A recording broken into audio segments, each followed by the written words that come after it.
마가복음 1장 21절에서 28절까지의 말씀을 한 절씩 교독합니다. 그들이 가버나움에 들어가니라. 예수께서 곧 안식일에 회당에 들어가 가르치심에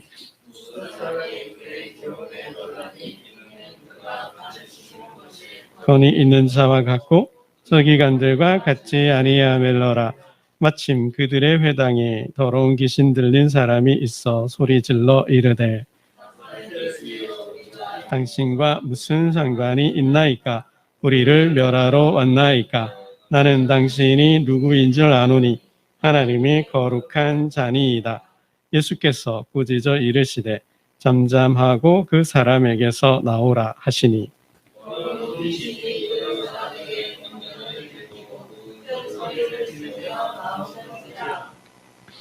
다 놀라 서로 물어 이르되 이는 어찌미냐? 권위 있는 새 교훈이로다. 더러운 귀신들에게 명한즉 순종하는도다 하더라.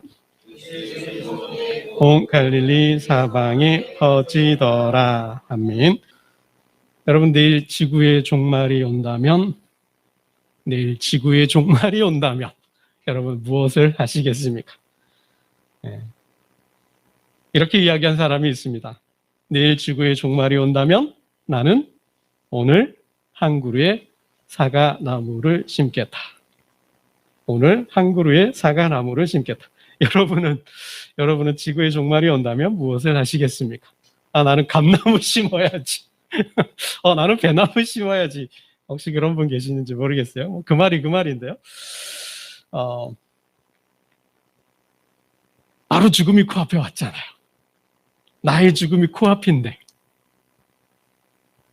내일은 내가 없잖아요. 그런데 한 그루의 사과나무를 심겠다? 누구 좋으라고 심는 걸까요? 내일 지구의 종말이 왔는데 나는 내일 없어요. 근데 사과나무를 심겠다? 어떤 심정으로, 어떤 마음으로 사과나무를 심는다 했을까? 여러분, 누구 좋으라고 사과나무를 심어? 이런 사람 한 번쯤 생각해 보셔야 돼요. 그죠? 우리 마음 심보가 그건 좀 별로 안 좋은 거죠. 정말 지구의 종말이 온다고 하는데 사과나무를 심겠다 하는 사람은 죽음을 두려워하지 않는 사람인 것 같아요. 죽음을 넘어선 사람인 거죠. 그렇지 않고서는 자신의 죽음 앞에서도 지구의 종말 앞에서도 그렇게 이야기할 수 있는 것은 죽음을 두려워하지 않는 거죠. 죽어도 나는 내 삶을 살겠다라는 거죠. 전 그 정도의 어떤 신념이 있는 사람이에요. 어떤 삶에 대한 확고한 분명한 신념을 가지고 있고 또 사는 목적이 분명한 거죠. 내가 사는 이유가 분명한 거죠. 그렇지 않고서는 그런 고백을 할 수가 없는 것 같습니다. 요즘 버킷리스트라는 말이 유행인데요. 한 번쯤 들어보셨을 것 같아요. 버킷리스트. 죽기 전에 그 의미가, 그 뜻이 죽기 전에 꼭 해야 할 일, 죽기 전에 꼭 하고 싶은 일에 대한 목록이에요. 리스트를 말하는데요. 자살하려고 하는 사람이 천장에 밧줄을 매달아 놓고 그 밧줄을 목에 대요. 그리고 밑에 양동이를 차는 거죠. kick the bucket이라 그래가지고 양동이를 걷어차다. 이 말에서 유래를 했다 그래요. 그러니까 죽기 전에 사람이 죽으려고 하는 사람이 죽기 전에 그죠? 이것도 해보고 저것도 해보고 이것도 해보고 막 한다고 그러는 거죠. 여러분은 죽기 전에 죽음을 앞두고 무엇을 할까 한 번쯤 생각해 보셨는지 모르겠어요. 어느 20대 학생의 버킷리스트인데요. 그냥 참고 삼아서 한번 이렇게 보면 뮤지컬 보러 가기, 싱가포르 여행 가기, 기타 배우기, 제빵 자격증 따기, 구찌 가방 사기, 제주도 한 달 살기, 메이크업 아카데미 등록하기, 영어 회화 공부하기, 웨이크 서핑 배우기, 도예 체험하기, 부산 남청동 달맞이길 걸어보기, 뭐 동해 가기, 뭐 이렇게 버킷리스트를 적었어요. 지극히 아주 젊은 학생의 버킷리스트가 아닌가 싶습니다. 그럼 50년 반평생을 살고 이제 3분의 2, 100세 인생의 한 3분의 1을 사셨다면 지금의 나는, 지금의 나의 버킷리스트, 죽음을 앞에 두고 나는 오늘을, 남은 삶을 어떻게 살까, 무엇을 할까, 텃밭가꾸기를 하시겠습니까? 어쨌든 이 청년의 버킷리스트를 보면 교회 안 다니는 것 같아요. 자기 중심적으로만, 자기 좋아하는 일만 기록한 것 같은데, 예수 믿는 사람이라면, 교회 다니는 사람이라면 어떤 버킷리스트가 좋은 버킷리스트가 될까요? 여러분, 내일 지구의 종말이 온다면 집 팔고 땅 팔고 가족도 버리고 교주에게 다 갖다 바쳐야 될까요? 한때 1990년대 그런 시한부 종말론이 유행을 했고, 시한부 종말론을 강조하면서 종말론을 강조하면서 집 팔게 하고 땅 팔고 가족도 버리고 다 모여라 그래가지고 뭐예요? 북치고 장구치고 깽가리 치면서 막 찬양하면서 주여 부르고 주님 맞을 준비를 해야 됩니다. 그러고 그랬어요, 그렇죠? 막 TV로까지 막 영상으로 막 TV로 방송사에서까지 와서 막 촬영도 하고 그랬는데, 여러분 그게 맞을까요? 내일 지구의 종말이 오면 이제 뭐 주님 오시니까 뭐 이거 우리가 가진 거 다 필요 없잖아요. 뭐 땅도 팔고 집도 팔고 뭐 있는 주식도 팔고 있는 돈 없는 돈 다 팔아가지고 교주에게 갖다 바치고 주여 우리를 구원하여 주시옵소서, 주여 우리를 불쌍히 여겨 주옵소서, 그러고 노래하고 있어야 되냐고요. 여러분, 그 잘못된 신앙이에요. 잘못된 신앙. 성경은 그렇게 말하지 않아요. 성경을 곡해하고 성경을 왜곡한 사람들이, 성경을 잘못 해석한 사람들이, 그런 거짓 목사들이 잘못된 신학과 잘못된 사상을 통해 가지고 엉뚱한 행위를 하게 만들었다라는 거죠. 성경은 절대로 그렇게 이야기하지 않습니다. 주님은 절대로 그렇게 말한 적이 없어요. 그거는 자기 성도들을 갈취해서 착취해서 자기 배를 불리려고 하는 거짓 목사들의, 거짓 신학자들의 추태일 뿐인 거죠, 여러분. 그런데 현혹되면 안 돼요. 여러분, 그런데 속으시면 안 됩니다. 내일 지구의 종말이 온다. 뭐 주님 오신다. 재림하신다. 몇 날 며칠에 온다. 그렇게 해가지고 뭐 있는 게 뭐 필요가 있냐. 내일 종말이 오는데, 죽는데, 천국이 오는데 그거 천국에 뭐 싸지머지고 갈 거냐 그러면서 현혹하고 미혹하는 사람들, 여러분 다 가짜예요. 다 가짜예요. 절대 속으시면 안 됩니다. 여러분, 주님 뭐라 하셨을까요? 주님은 그러한 종말 앞에서 오히려 제자들을 세상으로 보내셨죠. 세상으로 보내셨어요. 오히려 그러한 종말이 올 때, 그러한 죽음이 올 때 준비하라, 대비하라 하셨어요. 어떻게 준비해요? 주님은 이렇게 말씀하셨어요. 밭에 두 사람이 있다. 근데 밭을 가는데 한 사람은 택함을 받고 한 사람은 버림을 받았다. 두 여인이 맷돌을 갈고 있는데 한 여인은 택함을 받지만 한 여인은 버림을 받았다. 그럼 무슨 차이가 있을까요? 아니, 똑같이 밭을 갈고 있는데 한 사람은 택함을 받았어요. 한 사람은 버림받았대요. 맷돌을 갈고 있는데 한 여인은 택함을 받고 한 여인은 버림을 받았대요. 아니, 도대체 무슨 차이가 있길래? 이 두 사람의 삶이 뭐가 다르기에, 이 두 사람의 뭐가 다르기에, 어떻게 살았길래 한 사람은 택함 받고 한 사람은 버림받았을까? 주님이 이렇게 말씀하셨어요. 충성되고 지혜 있는 종이 되어 주인에게 그 집 사람들을 맡아 때를 따라 양식을 나눠주라. 주님께서 주인이 한 종에게 집을 맡겼대요. 그 집과 그 집의 종들을 맡겼대요. 그리고 착하고 충성된 종은 어떻게 해요? 그 집의 종들이 살 수 있도록 양식을 나눠주었다라는 거죠. 근데 악한 종은 어떻게 해요? 주인이 더디 온다고 생각하고 주인이 아직 올 때가 멀었어. 아직 오려면 한참 남았어. 그러면서 뭐예요? 동료들을 때린대요. 그러면서 뭐해요? 술 친구를 불러다가 먹고 마신대요. 여러분, 착하고 충성된 종은 주인이 그 집과 종들을 맡겼으니까 책임지고 맡아서 관리하면서 그 종들을 먹이는 거죠. 살리는 거죠.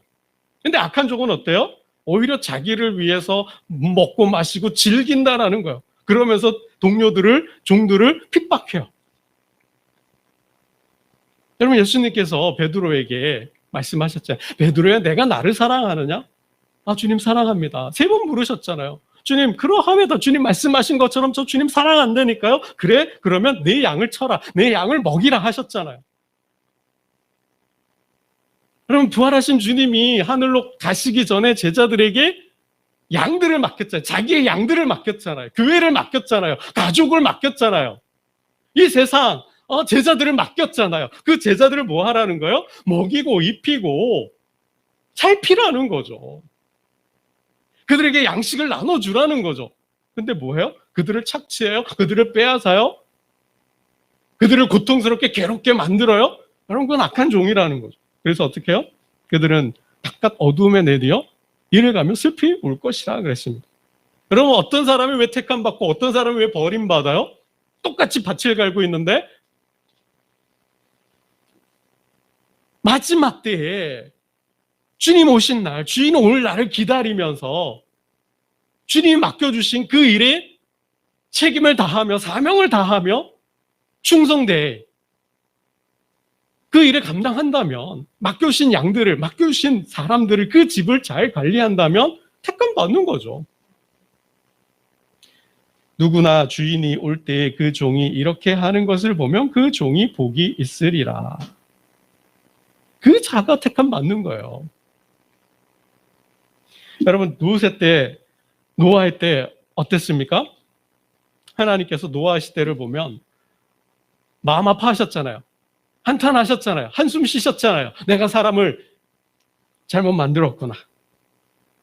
왜요? 사람들이 생각하는 것마다 악했다 그랬어요. 그 죄가 세상에 관영했다 그랬어요.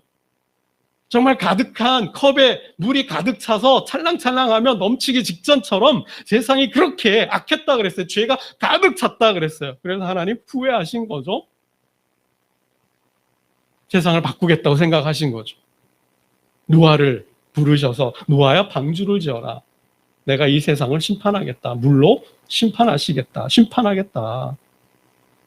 그때 노아가 사람들에게 뭐예요? 그때 주님 이런 말씀하시죠. 노아 시대 사람들이 뭐 했어요? 먹고 마시고 장가들고 시집가고 노아를 조롱했어요. 비난했어요. 비웃었어요. 결국 어떻게 됐어요? 심판받았죠. 여러분, 롯의 때가 어땠어요? 그들이 성적으로 너무 타락했잖아요. 주의 사자들마저도 우리가 상관하리라. 우리가 저들과 사랑을 나누겠다. 우리가 저들과 성적인 쾌락을 누리겠다. 그 정도로 소돔이 타락했을 때 내가 그 성을 불로 심판하겠다. 여러분, 롯이 사위들이 안타깝잖아요. 하나님께서 이 성을 심판하시겠다. 불로 심판한다.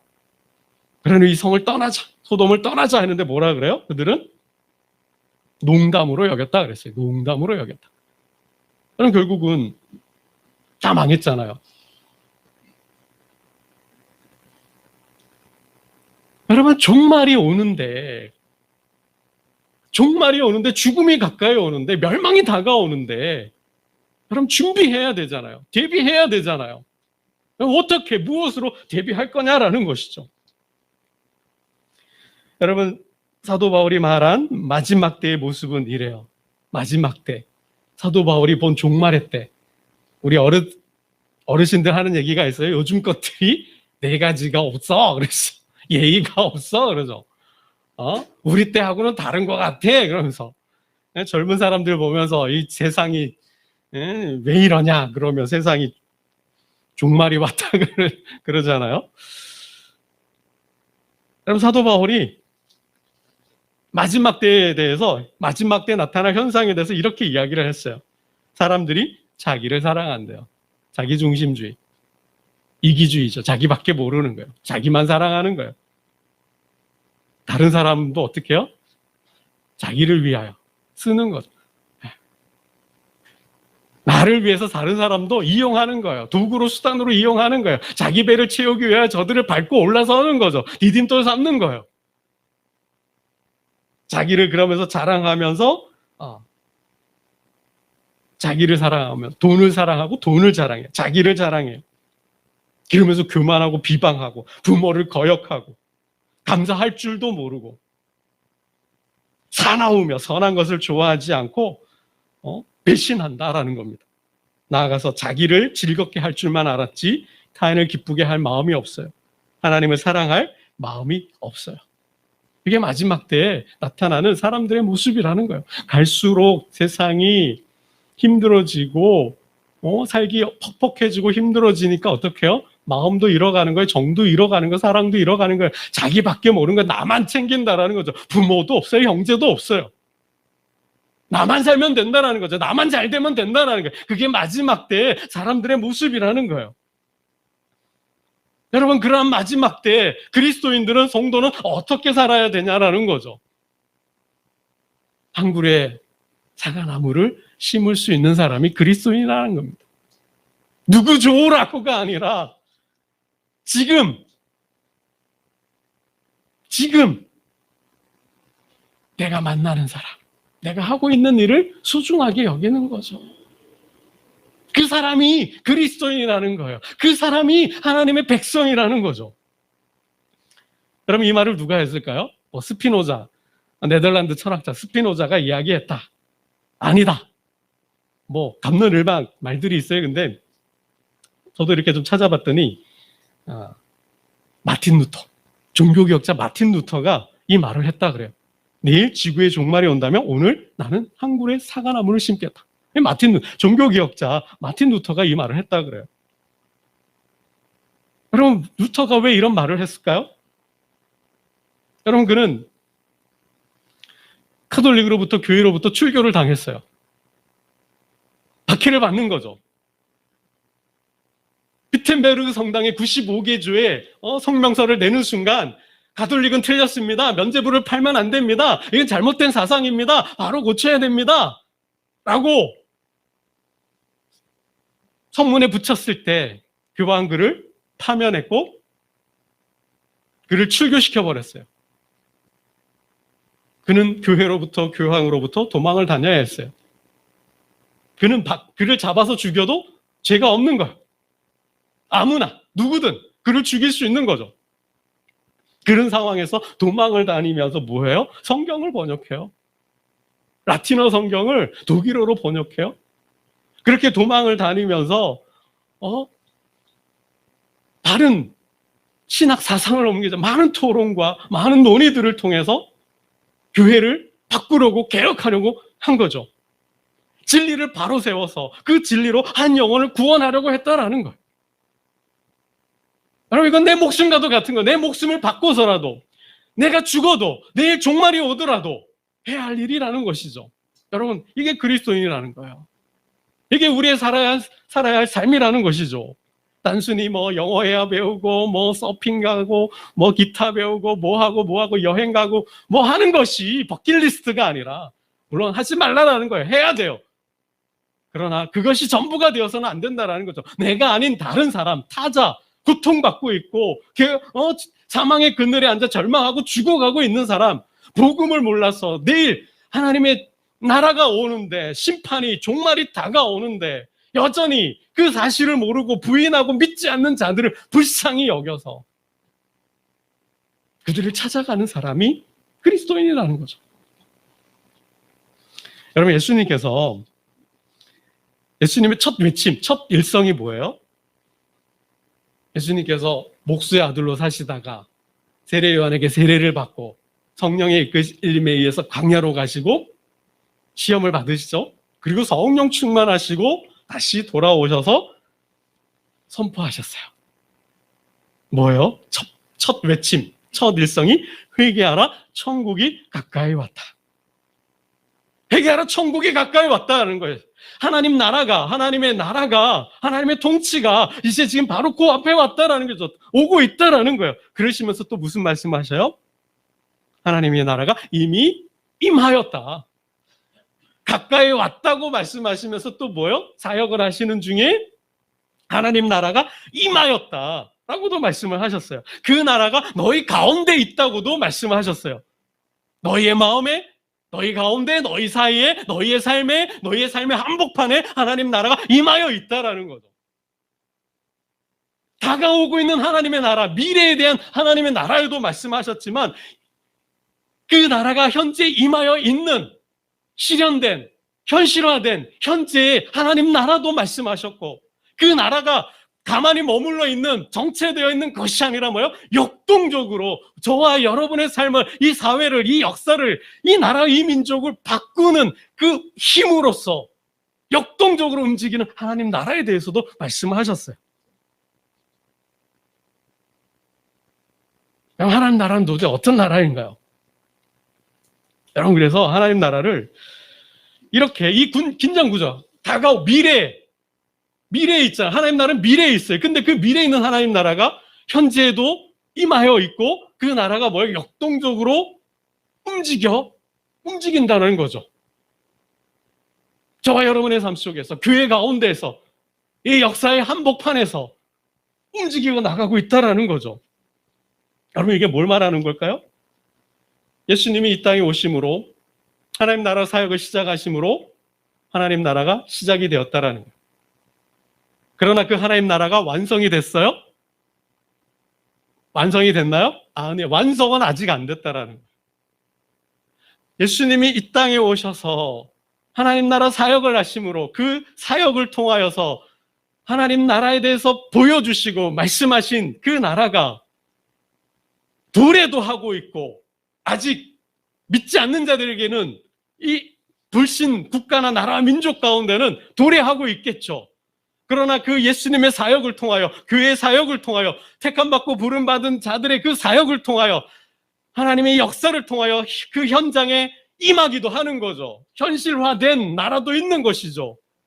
그 나라가 역동적으로 움직이면서 부흥을 일으키고 정의를 세우고 사랑을 하게 하고 평화를 심고 역동적으로 움직여 나가는 거죠. 세워가는 거죠. 건설하고 확장해 가는 거죠. 언제까지요? 주님 다시 오실 때까지. 하나님 나라는 언제 완성이 될까요? 주님 다시 오실 때. 예수님 2000년 전 유대 땅에 왔을 때 하나님 나라가 그 안에서 이루어 있던 그 하나님 나라가 그의 삶과 사역을 통하여 시작이 되고 태동이 되고 현실화됐어요. 그리고 그 하나님 나라가 언제 완성이 되는 거예요? 예수님 다시 오실 때. 다시 오신다 그랬잖아요. 그래서 이 긴장 구조를 성서학자들이 이미와 아직 아니라는 단어로 설명을 하고 있어요.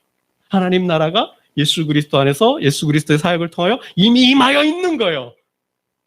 그가 오심으로 하나님 나라가 임하여 온 거죠. 그리고 뭐예요? 그러나 아직은 난 예시라는 거예요. 아직은 완성되지 않았다라는 거죠. 여러분, 그래서 이 구도를 D-Day와 V-Day로 설명하고 있어요. 그렇게 설명하는 신학자가 있어요. 여러분 들어보셨는지 모르겠어요. 여러분 2차 세계대전이 독일이 강세였잖아요. 독일이 유럽을 다 먹었어요. 그러다가 노르망디 상륙작전을 통해서 연합군이 승기를 잡고 1년여간의 전투 끝에 독일이 항복선언을 했어요. 2차 세계대전이 끝난 거예요. 2차 세계대전을 종식시키는데, 전쟁이 종전되는데 결정적인 작전이 노르망디 상륙작전이었어요. 프랑스의 노르망디라는 해변이 있어요.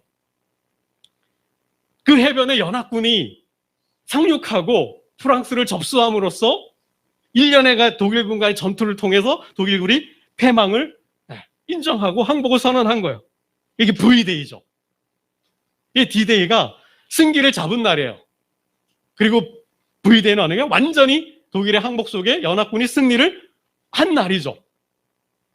여러분 2000년 전 예수님께서 이 땅에 왔을 때 그의 사역과 그의 십자가를 통하여 죄와 사망을 멸하신 거예요. 사단의 세력을 멸하신 거예요. 죽음을 이기시고 죽음의 원인이 되는 죄를 패하신 거죠. 근데 완전한 승리는 아직 아니라는 거죠. 여전히 예수님이 이 땅에 오셔서 십자가 사역을 통하여 죄와 죄의 삭신 사망과 그 죄를 짓게 하는 사단을 멸하셨지만 아직도 뭐예요? 잔존 세력이 있는 거죠.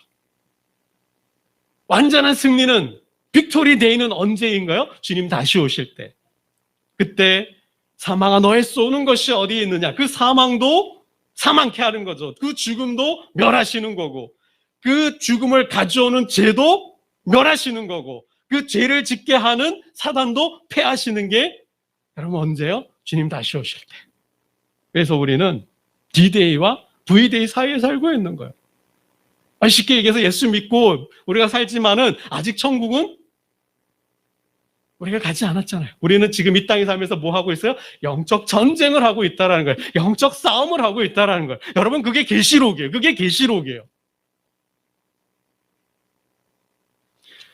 여러분 정리해서 말씀을 드리면 잘 들으세요. 잘 들으세요. 예수님 안에서 하나님 나라가 임하였어요. 예수님 안에서 하나님 나라가 임하였어요. 예수님 안에서 하나님 나라가 시작이 된 거예요. 이게 무엇을 의미해요? 첫 번째 의미는 종말이 시작이 됐다라는 거예요. 예수님이 2000년 전 유대 땅에 오셔서 하나님 나라 사역을 시작했을 때 그 하나님 나라가 이 땅에 임하였어요. 이게 뭘 말하는 거예요? 종말이 시작됐다는 거예요. 하나님의 구원도 시작이 됐지만 동시에 하나님의 심판도 시작이 됐다라는 거죠. 여러분 이게 언제 일어나는 거예요? 마지막 종말 때 있잖아요. 계시록의 마지막 20장에 보면 백보자 심판이 있잖아요. 모든 산자와 죽은 자가 그 백보자 심판의 앞에서 생명책에 기록된 대로 하나님 심판하신다 그랬잖아요. 그 심판이 누구로부터 시작이 된 거예요? 2000년 전 예수님의 이 땅에 오셨을 때부터 시작이 됐다라는 거예요. 종말이 시작이 된 거예요. 그래서 예수님 부활하셨을 때 죽었던 자들이 주님과 함께 나타났기도 했잖아요. 종말이 시작된 거예요. 여러분 이게 뭘 말하는 거예요? 구원과 함께 심판도 시작이 됐다라는 거죠. 이젠 여러분 기회는 한 번밖에 없는 거예요. 두 번도 없어요. 지금의 이 삶을 예수님 오셨을 때부터 지금의 이 삶을 우린 중간기를 통하여 V-Day와 D-Day와 V-Day 사이에서 우리는 살고 있는 거죠. 이 삶 속에서 우리는 영적 전쟁을 하고 있다라는 거예요. 영적 싸움을 하고 있다라는 거예요. 여러분 그래서 지금의 삶이 굉장히 중요한 것이죠. 이때 회개를 해야 되고 이때 우리의 삶을 세상에서 살든 죄 아래 살든 세상을 즐기던 세상을 누리던 세상을 좋아하던 세상을 탐하던 세상의 것을 전부로 알고 자랑하고 했던 그 모든 삶들을 이제는 뭐예요? 그리스도 안에서 내려놓고 십자가에 못 박고 버리고 이제는 뭐예요? 그리스도 안에서 새로운 존재로 새로운 피조물로 거듭나서 이제는 새로운 백성으로 천국 백성으로 예수의 백성으로 삶을 살아야 한다라는 거죠. 그렇지 않으면 어떻게 해요? 멸망인 거죠. 이젠 두 번의 기회도 없어요, 여러분. 이젠 두 번의 기회가 없어요. 여러분, 우리가 재판 중에 있을 때 그 사람이 죄를 인정하고 시인하면 내가 잘못했습니다. 다시는 그러지 않겠습니다. 반성문도 쓰고 주변에서 탄원도 올리면 하면 어떻게 돼요? 형량을 감해주죠. 나아가서는 감옥에서도 풀어주잖아요. 집행유예도 시켜주잖아요. 여러분 지금이 그러한 시대. 우리는 하나님의 예수님의 이 땅에 오심과 하나님 나라 선포로 하나님의 통치가 시작됐음을 그의 삶과 사역을 통해 보여줬을 때 우리는 지금 뭐 하고 있는 거예요? 심판, 유예 기간 중에 있는 거예요. 이 가운데 죄를 뉘우치고 하나님께 돌아가고 새로운 삶, 바른 삶을 산다면 하나님께서 정상 잠작을 해서 뭐예요? 형량을 깎아주고 낮춰주고 석방도 시켜주신다라는 거죠. 만일 그러함에도 재판을 받고 있는데도 그저 여전히 똑같이 회개할 줄도 모르고 여전히 죄 아래서 자기 마음대로 먹고 싶은 거 다 먹고 하고 싶은 거 다 하고 가고 싶은 거 다 하고 남들을 우습게 여기고 교만에 빠져서 자만에 빠져서 자기를 사랑하며 남들을 아프게 괴롭게 한다면 뭐예요? 멸망인 거죠. 하나님 두 번의 기회는 안 주시니까. 여러분, 이 땅에 예수님의 하나님 나라 사역으로 종말이 찾아왔다라는 것, 하나님 나라가 시작이 됐다, 하나님의 통치가 시작됐다는 것은 종말이 시작됐다는 것이고, 두 번째는 심판이 시작이 되었다라는 것이고, 세 번째는 영적 전쟁이죠. 사단의 공격이 거세다라는 거예요. 여러분, 노르만디 상륙 작전이 독일군이 지려고 했을까요? 버티고 승리하려고 발버둥 하지 않았을까요? 여러분, 사단도 마찬가지예요. 여러분, 오늘 본문 속에 예수님께서 회당에 들어가가지고 말씀을 전하는데 귀신들이 뭐라 그래요? 귀신들이 막 일어났잖아요. 우리 한번 볼까요? 권위 있는 하나님의 말씀으로 선포했더니 귀신들이 막 떨쳐나왔어요. 23절, 24절을 한번 보겠습니다. 23절, 24절입니다. 23절, 24절 시작. 마침 그들의 회당에 더러운 귀신 들린 사람이 있어 소리 질러 이르되 나사렛 예수여 우리가 당신과 무슨 상관이 있나이까? 우리를 멸하러 왔나이까? 나는 당신이 누구인 줄 아노니 하나님의 거룩한 자니이다. 귀신들이 뭐라 그래요? 우리를 멸하러 왔나이까? 그랬죠. 귀신들이 우리를 멸하러 왔나이까? 예수님께서 이 땅에 왜 오신 거예요? 여러분, 세 가지 사역이에요. 요한일서 3장 5절에 보면 그가 우리 죄를 없애려고 나타나신 것을 너희가 아나니. 왜 이 땅에 오신 거예요? 죄인을 부르러 오신 거예요. 의인이 아니라, 잘 살고 있는 사람들이 아니라 죄에 빠져서 악하게, 그래서 멸망으로 가고 있는 사람들, 죽음으로 가고 있는 사람들을 구원하기 위하여 오셨다는 거죠. 죄를 멸하기 위해 오셨다는 거예요. 그 죄, 아담이 지은 죄, 그래서 세상에 가득 들어오고 있는 그 죄를 없애려고 오셨다라는 거예요. 왜 사람들이 죄를 지어요? 죄를 짓는 자는 마귀에게 속하나니. 하나님의 아들이 나타나신 것은 마귀의 일을 멸하려 하심이라. 여러분, 첫사람 아담이 왜 죄를 지었어요? 사단의 뱀의 꼬임에 넘어갔잖아요. 여러분, 사람들이 왜 죄를 지어요?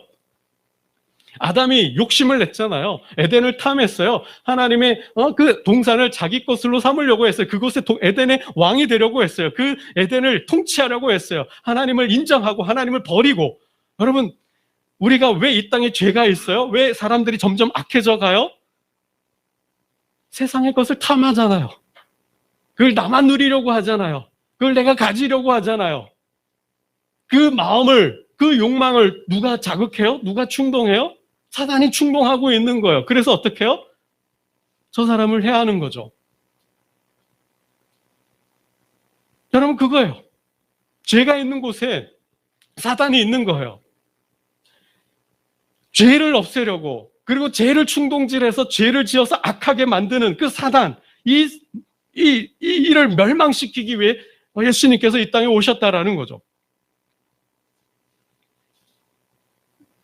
여러분, 이건 성령의 사역이기도 해요. 성령이 오시면 뭐예요? 죄에 대하여, 의에 대하여, 심판에 대하여 책망하시리라 그랬어요. 여러분, 죄가 뭐예요? 예수님께서, 하나님께서 아들을 보내서 구원을 완성하셨어요. 그죠? 구원의 사역을 완성했는데 그 예수를 인정하지 않아요. 그 하나님을 인정하지 않아요. 그게 죄예요. 죄에 대하여라 하면 너희가 나를 믿지 아니합니다. 하나님께서 나를 보내신 것, 나를 통해서 그 모든 죄와를 사하시고 죽음에서 부활에 통하여 죽음을 이기셨다라는 거 안 믿는 거, 이게 죄라는 거예요. 그럼 어떻게 해요? 멸망이죠. 온 천하에 다니면서 복음을 전파했는데 그 복음을 안 믿으면 죽는다, 멸망이라 그랬죠. 여러분, 이거예요. 의에 대하여라 하면 뭐냐? 내가 아버지께로 가니 너희가 다시 나를 보지 못하며. 여러분, 의가 뭐예요? 하나님은, 하나님의 말씀이 의잖아요. 하나님의 말씀이 의인데 이거 하지 마. 선악과 먹으면 먹지 말라 그랬죠. 안 먹는 게 의인 거죠. 여러분, 하나님의 의가 예수 안에서 하나님의 의가 드러났잖아요. 예수님은 의잖아요. 근데 그 예수님을 못 보는 거죠. 그 하나님의 선악과를 따먹음으로 그 선의 기준을 자신으로 삼은 거죠. 내 마음대로 하는 게 불이라는 거죠. 예수님의 삶이 있는데, 예수님께서 보여주신 삶이 있는데 그 예수님을 따르지 않는 거예요. 예수님을 인정하지 않는 거예요. 그게 불이라는 거죠. 심판에 대하여라 하면 이 세상 임금이 심판을 받았으며, 왜 사람들이 예수를 믿지 않고 예수를 인정하지 않아요? 여러분, 사단이 예수님 시험이 뭐였어요? 나에게 경배하라. 나에게 머리 한 번만 숙여라. 그럼 뭐요? 온 세상을 다 주겠다라는 거죠. 여러분, 예수님이 받았던 그 시험을 저와 여러분도 지금도 받고 있는 거예요. 그 세상을 지배하기 위해서 1인자가 되고 최고가 되고 거부가 되고 갑부가 되고 정치 권력의 처음 그 자리에 우뚝 서기 위해서 뭐예요? 사단과 타협하는 거죠. 사단의 종로로 타는 거예요. 사단에게 머리 숙이고 사단을 경배하는 거죠. 그래서 죄를 짓는 거예요. 타인들을 아프게 하는 거죠. 예수님이 이 땅에 왜 오셨어요?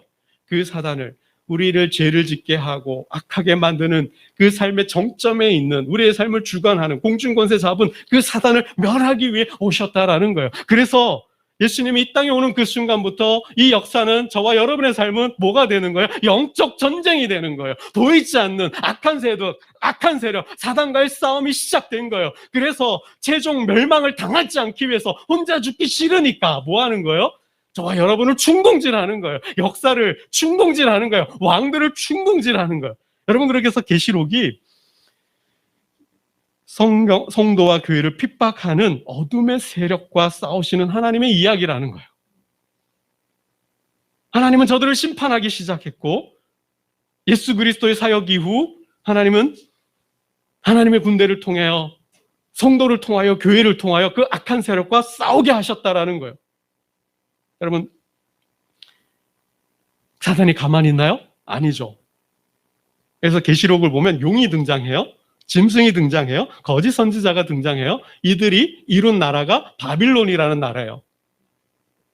용은 옛뱀, 사단 마귀를 의미하고요. 짐승은 그 사단을 등에 업고 세상을 통치하는 군왕들을 말해요.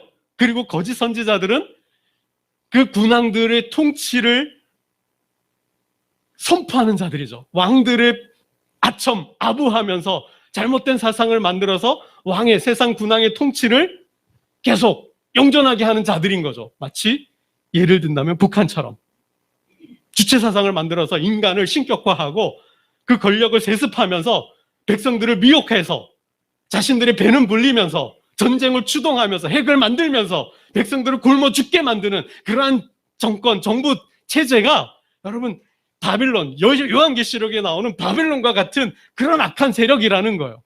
그런 세상에, 그런 나라, 그런 세계에서 신앙생활하기가, 교회를 세우는 게 여러분 얼마나 힘들어요. 목숨을 걸어야 되는 거죠. 그러한 자들을 위해서 계시록을 하나님은 쓰게 하셨다라는 거예요. 그런 악한 세력과의 싸움에서 지지 말라라는 거예요. 믿음을 잃어버리지 말라는 거예요. 설령 그 신앙 때문에, 그 복음 때문에 목숨을 잃는다 하더라도 뭐예요? 하나님은 그들을 받아주시는 거예요. 그들을 축복해 주시는 거예요. 그들과의, 하나님과의 그 악한 세력과의 영적 싸움에서 결국 뭐예요? 그들을 저들은 아마겟돌 전쟁을 펼치지만 하나님은 저들을 무저갱 속에 집어넣고, 그리고 마지막 심판을 통하여 그 용과 왕과 거짓 선지자들을 심판하시는 것. 그러면서 하나님의 백성들, 성도와 교회를 하나님께서 받아주시는 거예요. 힘을 주시는 거예요. 용기를 주고 믿음을 주는 이야기가 바로 계시록 이야기라는 것입니다. 여러분, 시간이 많이 갔는데요. 말씀을 맺겠습니다. 오늘 아침에 올린 장로님 글이 참 마음을 많은 생각을 하게 하고 또 마음을 또 기쁘게도 했습니다. 여러분, 한 사람은 선택받고 한 사람은 버림받았어요. 여러분, 사울은 버림받고 똑같이 택함받은 자였지만 사울은 버림받고 다윗은 택함받았어요. 다윗은 역사의 모든 군왕의 군주가 됐어요. 모든 왕의 왕이 됐어요. 대왕이 됐어요. 다윗은 역사서술의 모든 왕들의 기준이 됐어요. 왜요? 그는 하나님을 향한 절대 신앙을 가졌고 하나님의 말씀을 자신의 삶의 절대 기준으로 삼았고 또 그는 하나님 주신 사명을 감당했어요. 제국이 아니라 알렉산더처럼, 징기스칸처럼 제국을 세계에 정복해서 제국을 세울 수 있었지만 그는 제국이 아니라 하나님 나라를 꿈꾸고 성전을 지었다라는 것이죠. 하나님은 그를 향하여서 내 마음에 합한 자고 내 뜻을 이룰 자라 말씀하셨습니다. 여러분, 우리는 하나님께 택함받고 부름받은 종으로서 종말의 삶을 살고 있습니다. 이 마지막 때를 살고 있어요. 여러분은 어떻게 살아야 할까요? 베드로 사도의 말로 말씀을 맺겠습니다. 베드로 사도는 이렇게 이야기를 합니다. 기도하라, 근신하여 정신을 바짝 차리고 기도하라, 세상을 분별하라 하셨고, 두 번째, 뜨겁게 서로 사랑하라, 세 번째, 서로 대접하라. 가난한 자들, 못 먹는 자를, 헐벗은 자들이 얼마나 많아요. 그들을 돌보면서 대접하라. 그리고 하나님 주신 은사와 은혜대로 서로 봉사하라. 이것이 마지막 때 종말에 그리스도인의 살아야 하는 종말의 삶을 말씀해 주셨습니다. 항상 주님의 이 땅에 오심으로 하나님 나라, 하나님 통치가 시작되므로 우리는 영적 전쟁, 영적 싸움을 하고 있다는 것을 아시고 결단하여 내일 지구의 종말이 오더라도 한 그루의 나사가 나무를 심는 그러한 그리스도인으로 하나님께 축복과 영광을 돌리는 저와 여러분 되시기를 주님의 이름으로 축원합니다. 기도드리겠습니다. 하나님 아버지 감사합니다. 주님의 사역으로 사단의 공격은 거세어졌고 하나님의 백성들을 미혹하고 훔치려 합니다. 혼자의 힘으로 되지 않으니 세상 군왕을 일으켜서 교회를 박해하고 교회를 핍박합니다. 아버지 하나님, 그들의 손에 666을 맞추게 하고 이마에 인친 자들을, 하나님의 백성들을 하나님 멸하고자 합니다. 그러한 시대에 살고 있습니다. 세상에 현혹되지 않게 하시고 하나님 주신 말씀에, 복음에 우뚝 서서 하나님 주신 사명을 감당하며 교회와 직장과 일터를 섬기는 교회를 든든히 세워가게 하여 주옵소서.